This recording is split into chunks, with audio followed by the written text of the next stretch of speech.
Leasing atau sewa guna usaha merupakan suatu bentuk kegiatan pembiayaan dalam bentuk penyediaan barang, baik secara sewa guna usaha dengan hak opsi atau finance lease maupun sewa guna usaha tanpa hak opsi atau operating lease. Dalam transaksi leasing, perusahaan pembiayaan atau leaser menyediakan barang modal yang dibutuhkan oleh penyewa atau leasing untuk digunakan dalam jangka waktu tertentu dengan imbalan pembayaran secara berkala. Dalam kegiatan leasing terdapat 4 pihak yang terlibat. Yang pertama yaitu leaser. Leaser adalah pihak yang menyediakan barang berupa dana atau aset untuk leasing. Yang kedua yaitu leasing. Leasing adalah pihak yang menggunakan barang, leasing, dan membayar angsuran. Yang ketiga, supplier atau vendor, yaitu pihak yang menyediakan barang-barang leasing.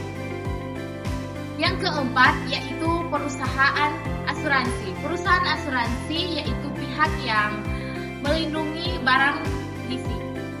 Yang kelima, kreditur atau bank adalah pihak yang menyediakan pinjaman dana kepada leaser. Ada beberapa jenis-jenis leasing. Yang pertama, berdasarkan hak opsi, di mana hak opsi memiliki dua bagian. Yang pertama, financial leasing atau sewa guna usaha dengan hak opsi. Yang kedua, operating leasing atau sewa guna usaha dengan hak opsi. Yang jenis keduanya itu berdasarkan objek. Yang pertama, capital good leasing. Yang kedua, customer good leasing. Jenis yang ketiga berdasarkan pihak yang terlibat. Ada 3 komponen. Yang pertama, direct leasing. Transaksi leasing yang dilakukan langsung antara sensor dan leasing. Yang kedua, indirect leasing. Transaksi leasing yang melibatkan pihak ketiga. Yang ketiga, sale and leaseback. Suatu transaksi di mana pemilik aset menjual asetnya kepada perusahaan leasing.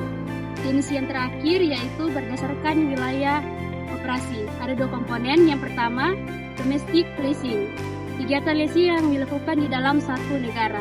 Yang kedua, cross-border leasing atau international leasing, yaitu kegiatan leasing yang melibatkan pihak-pihak dari negara yang berbeda. Mekanisme dan prosedur leasing. Proses transaksi leasing umumnya melalui tahapan-tahapan sebagai berikut. 1. Pengajuan permohonan.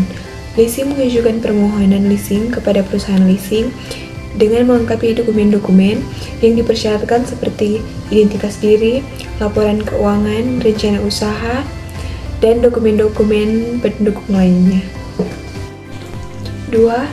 Analisis kelayakan. Leaser melakukan analisis kelayakan atas permohonan yang diajukan meliputi analisis kemampuan keuangan leasing, analisis risiko, penilaian aset yang akan dilisi, dan verifikasi dokumen. 3. Negosiasi dan persetujuan.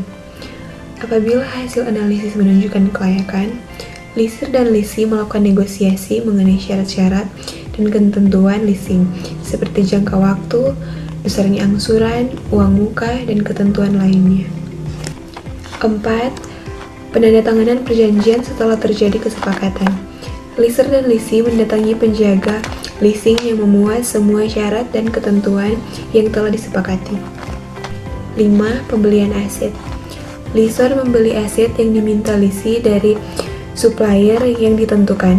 Pembayaran dilakukan langsung oleh leaser kepada supplier. 6. Penyerahan aset. Setelah aset diserahkan oleh supplier kepada leasing mulai menggunakan aset tersebut untuk keperluannya. 7. Pembayaran angsuran. Leasing membayar angsuran sewa secara periodik, bulanan, atau sesuai kesepakatan kepada leaser selama waktu yang ditentukan. 8. Akhir masa leasing. Pada akhir masa leasing memiliki beberapa opsi, yaitu 1. Membeli aset dengan harga yang disepakati. 2. Memperpanjang masa leasing. 3. Mengembalikan aset kepada leaser. Keuntungan leasing. Yang pertama, mempermudah mendapatkan barang. Leasing membantu membeli barang seperti motor, mobil, atau alat usaha lainnya tanpa harus mengeluarkan biaya penuh di awal. Yang kedua, proses lebih cepat. Dibanding dengan pinjaman bank, proses pengajuan leasing biasanya lebih cepat dan lebih mudah.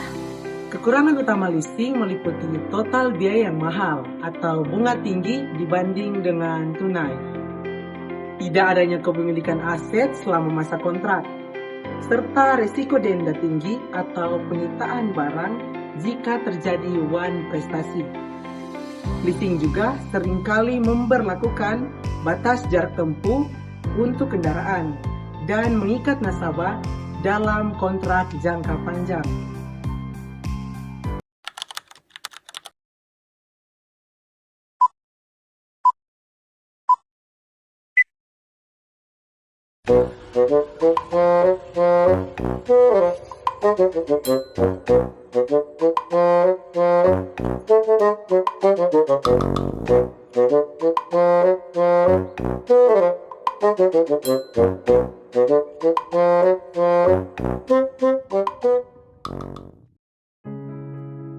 Jadi Pak, bagaimana Pak? So dapat dari job? Soalnya kita pe UKT Pak so jatuh tempo toh, jadi so mesti mau bayar. Oh iya dong. Aku kenal tuh cowok sana no. Juga beriang. Apa dia Ya Gap, apa nggak di sini dong? Enggak, cuma ada baru sedikit. Dapat lihat sedih-sedih nggak punya itu? Bagaimana yang mau bilang? Tapi ini akhir-akhir ini udah banyak pikiran lah. Kan semua bayar UKT itu, dapat telepon pada Pak. Dia belum ada dapat jalan dan baru mau bayar UKT. Jadi bagaimana ya? Padahal sudah tersempo dan mau bayar UKT, belum ada jalan ke sana. Rencana ini kita mau pinjol dah, mau bayar UKT. Jangan begitu, tidak bagus. Kan cuma pinjol. Nggak ada jalan kasihan, cuma itu no, tapi jalan satu-satunya. Mana tidak ada barang semua selisih. Ada motor sih, lengkap surat itu motor. Dia suka mau leasing. Di mana? Kenapa leasing jadi smart finance? Serba mudah dan serba bisa. Itu aman? Aman. Yana suka mau leasing dan kita antar. Oh, besok kita mau leasing BPKB motor. Antar ya? Sudah cuma sedih-sedih. Mari kita pinong-pinong bisa praktis. Mari kita.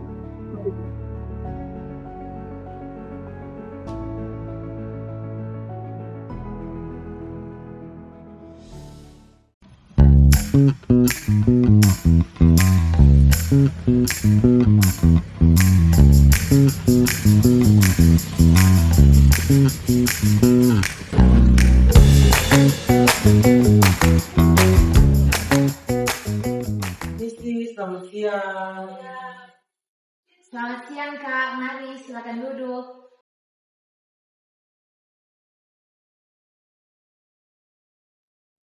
Sebelumnya atas nama Kak siapa? Kita ke nama Gabriel. Nama Majestic. Ini ada keperluan apa Kak? Sebenarnya Kak, kita udah kasih buka dan sana kita udah mau bayar KT tuh. Terlalu di keuangan yang Kak. Jadi kita ada motor, kita mau leasing BPKB motor. Untuk BPKB apakah masih ready? Nah, itu motor BPKB masih aktif Kak. Pajak lagi masih cuma ada jalan. KP motor tipe apa dan tahun berapa? Untuk TP motor itu dia Aerox keluaran tahun 2021.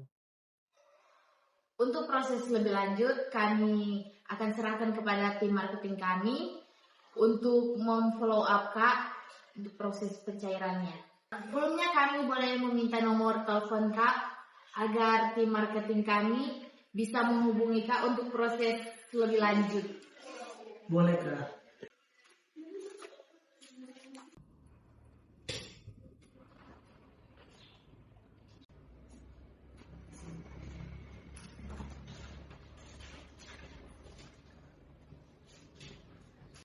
Untuk info selanjutnya, nanti tim marketing kami akan mengkonfirmasi kepada Kak. Terima kasih. Oh iya Kak, terima kasih. Permisi.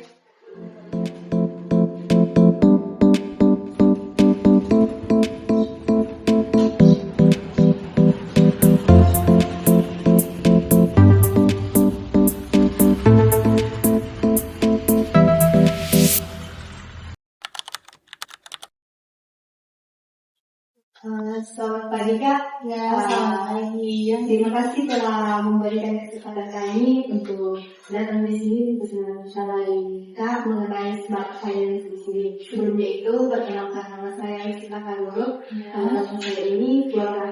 Kalau Kak boleh memperkenalkan nama? Kenalkan, nama saya Abigail Semingat, pertanyaan dari Smart Finance Capital. Di sini kan kami punya 10 pertanyaan seputar smart finance. Pertanyaan pertama dari itu, bisa Kakak menjelaskan secara singkat apa ini bisnis utama dan produk atau jasa yang ditawarkan oleh PT Smart Finance itu sendiri? Oke. Pertama-tama, nggak menjelaskan secara singkat untuk Smart Finance itu adalah perusahaan leasing yang didirikan dari 2008 yang berfokus dan program tujuan utama itu sebagai pemberi modal kerja untuk UMKM, perusahaan atau masyarakat yang berfokus itu seorang motor atau auto yang ditanggungan BPKW sih orang di sini. Terus kalau di sini Kak, masih pertanyaan kedua ya.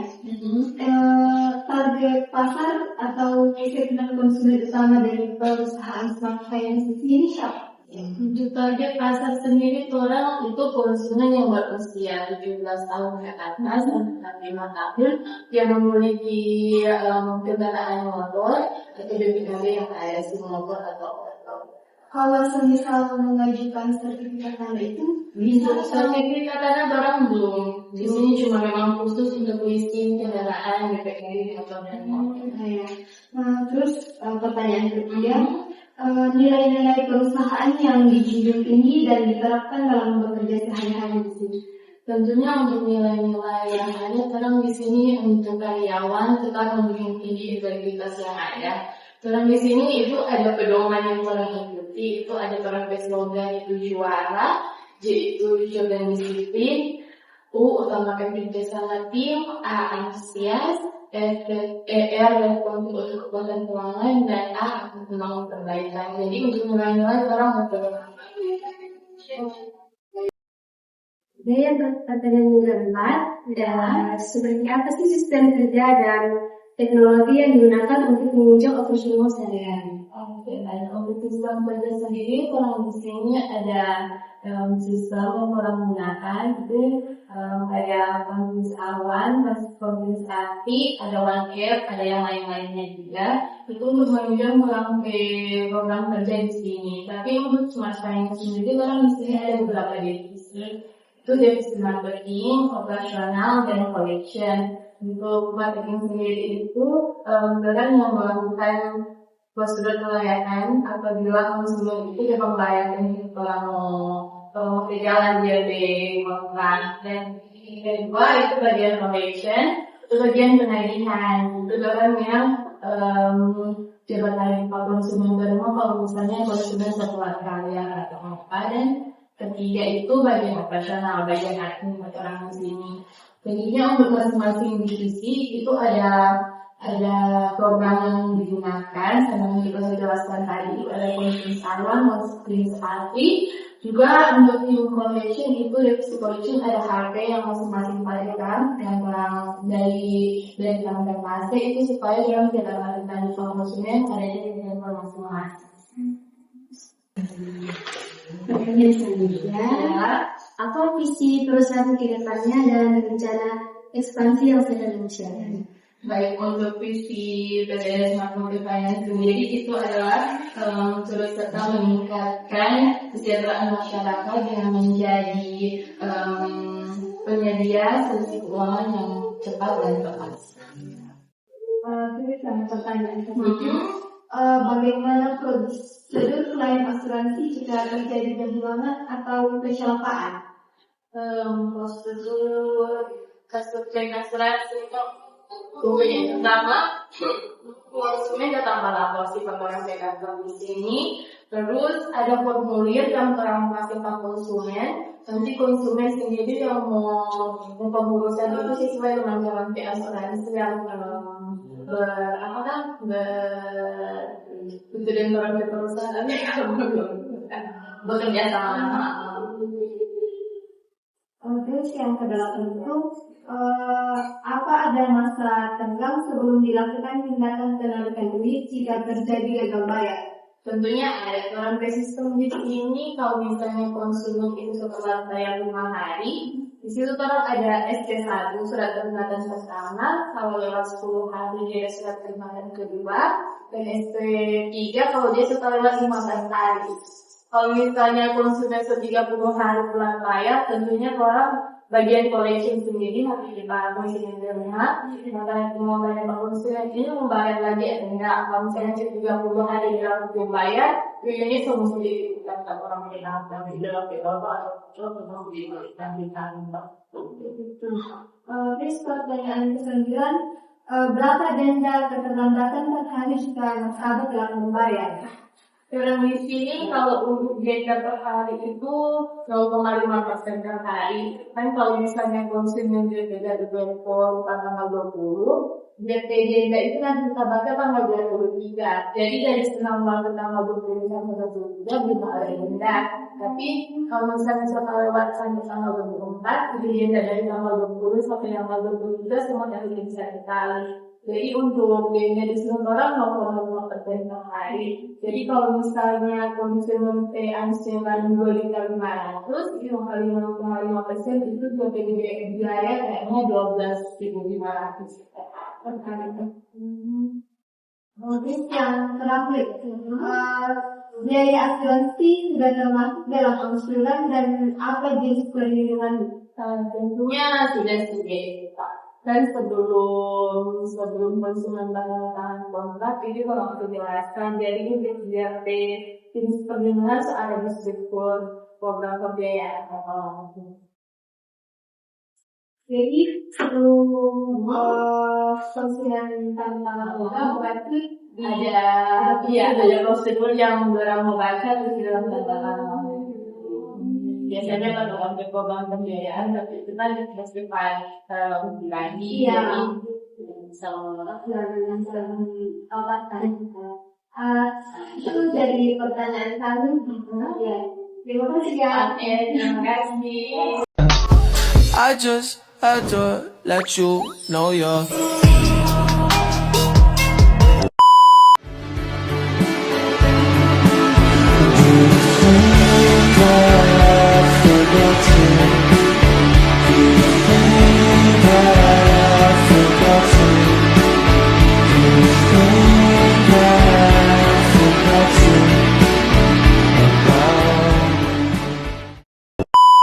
Behind the scene.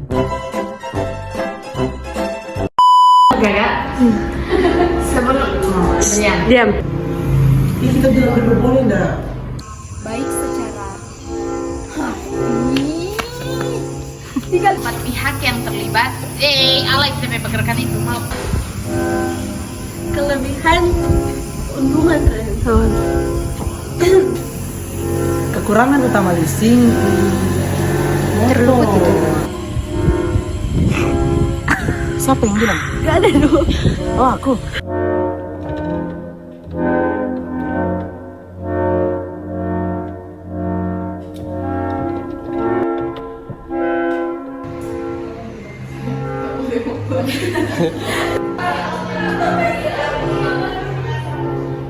Cepat.